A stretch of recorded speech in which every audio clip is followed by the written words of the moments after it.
Hi, my name is Marcy Duncan, and I'm going to do my oral presentation on the Bible and women. So this week, I do believe that we're going to go over this very topic, but I went ahead and read in advance, and it struck me as something that I probably would want to do my oral presentation on. I do want to remind everyone that just like we learned earlier in studying the Bible as literature, there's a difference between studying the Bible as literature and studying literature in the Bible. The same holds true for the Bible and women, as opposed to women in the Bible, because that would presuppose that I'm going to talk about all the various women that are in the Bible and what they did, and give you a summary of all of that, and that's just not the case. What I'm going to talk about is primarily the issues and the concepts that were brought about by the patriarchal concepts that men in the Bible had. And in chapter 19 in the slides, it did say that for the last 2,000 years, men have used the Bible as teachings to exploit and repress women. That's pretty much what we've seen in early English literature as well as American literature, how women have been subject to objectification, and the Bible is no different. Some of the stories that I'm going to go over, not in depthly, but just what happened and why it led to women's oppression, is they're kind of concerning. Namely, there's a story in Judges 19, chapter 19 through 21, I do believe it is. It starts in Judges 19:23, and it's about the Levite's concubine. Let's ask Alexa. Alexa, can you repeat that? Here's what I found on Levite's concubine's Wikipedia page. The episode of the Levite's concubine, also known as the Benjamite War, is a biblical narrative in Judges 19 to 21. It concerns a Levite from Ephraim and his concubine, who travel through the Benjamite city of Gibeah and are assailed by a mob, who wish to gang rape the Levite. He turns his concubine over to the crowd, and they rape her until she collapses. In fact, she more than collapsed. She died. She died, and she was left on the floor till morning. And when the Levite woke up, he stepped over her, and it's like the most disrespectful thing after a woman has just been through something so traumatic. In the end, he ends up cutting her up into 12 pieces, and it serves as a rallying call for the Israelites to take command of the situation, to a call to arms, if you will. And they use a woman and her life, not just the fact that she died tragically, but then she is cut up into 12 pieces.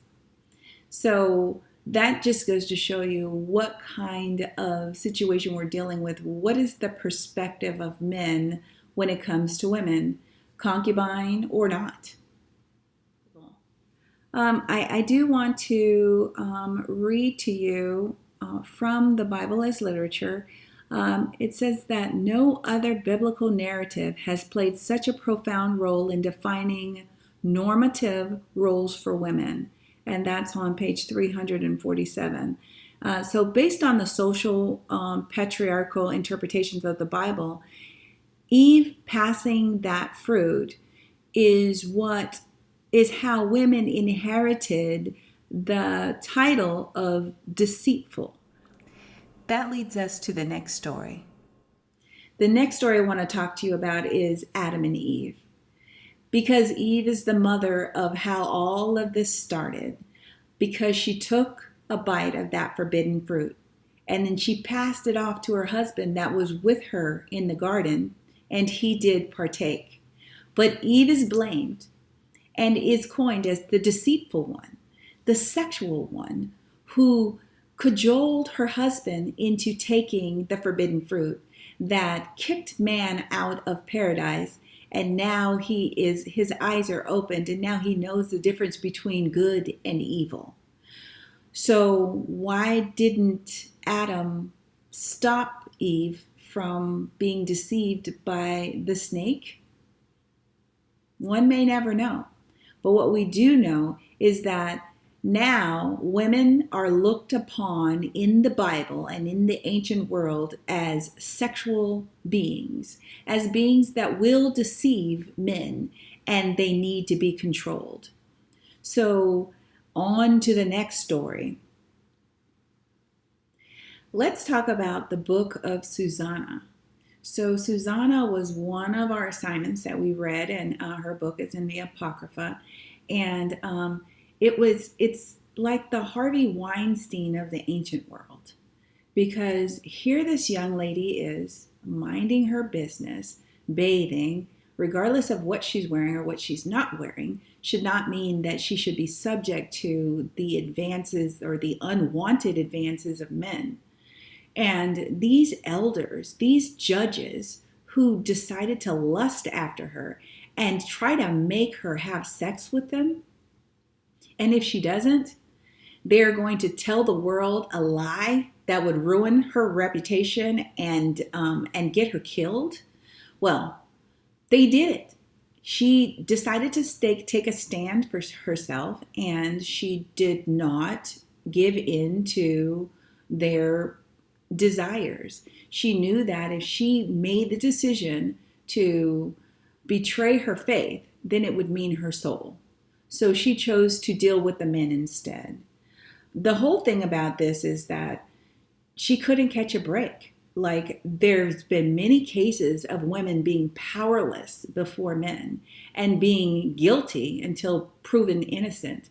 It is the case with Susanna. Susanna did not have a chance against these powerful men, but here comes Daniel. Daniel comes in to save the day. Now, what I don't want to do is presuppose that a man is needed to save a woman every single time, and that's not the concept that I'm trying to portray here. What I'm trying to portray here is that even in the midst of no way out, Susanna chose to stick to her guns. She chose to stick to her faith. And her faith then was recognized by God, who sent someone in order to help her out of this situation. The thing that strikes me as very odd in this story is that her bravery, the way she stood up for herself, and yet in the end of the story, it still highlights and glorifies Daniel, the one who came in to help her get out of the situation. Nothing is really said about her bravery to be strong in the face of death, but the Bible highlights, the who saved her. The final book or the final story that I'd like to present today is the story of, or the narrative of Ruth in the book of Ruth. So Naomi is Ruth's mother-in-law, and we don't want to forget her because she is a great example, as well as Ruth, to end this presentation with. It's a story of two women who are in two extremely vulnerable situations.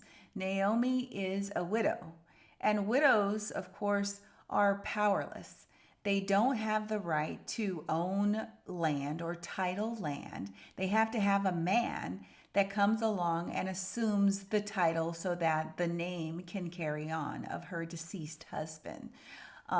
Because she is a widow, she has to rely on someone or something so that she can sustain herself. Well, her daughter-in-law, Ruth.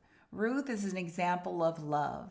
She decided to stay with her mother-in-law, even though she knew that her future was bleak. And she herself has an issue. She is seemingly barren because she has not produced a male heir for her deceased husband. She didn't. So that puts Naomi in a precarious situation. It puts herself in a precarious situation because not only is she a foreigner, but she is someone who seems to not be able to have children.